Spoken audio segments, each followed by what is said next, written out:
Hey, fáilte go dtíon Shibuya crossing anseo Tóiceo, chathair Tóiceo sa Japan.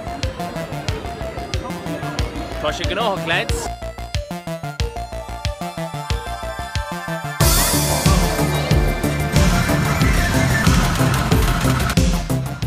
An clé riomhre is fearlam ná Grand Theft Auto a trí. Ach Tom Fistrom, cad é an clé is fear leat? Is tír an dathúla an tepen, agus is sé Tóiceo an chathair is mór dom.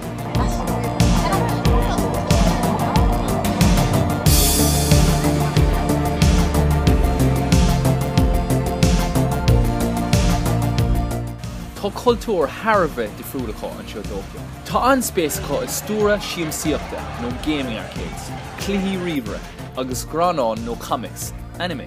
Is Micheál Bloc. Tá im ceoltóir agus i mchónaí i Seapáin i Tóiceo an cultúr.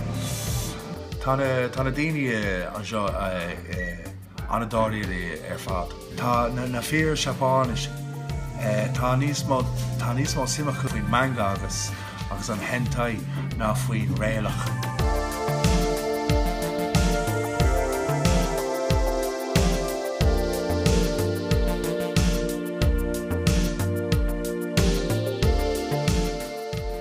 Imríonn gach duine gachís cluichí cosúla Pokémon agus Super Mario. Tá anam a cháir na daoine seo, thugtar ó takeir an cultúr seo. Daoine gafa leis cluichí riomhre agus anime.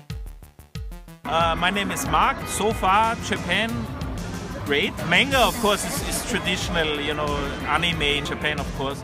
There's sometimes a weird mix, if you see mangas, especially driven sometimes sexual content, which is very weird. But it is quite accepted. I think it's a crazy place to be and interesting. Marador méid tús is tír all in Japan. Tá I bhfad níos mó tarrington seo de tuairteoirí taobh muid in na cluichí agus granán. Cosúla Mount Fuji, an bamboo forest, agus an cultúr tradiisiúnta.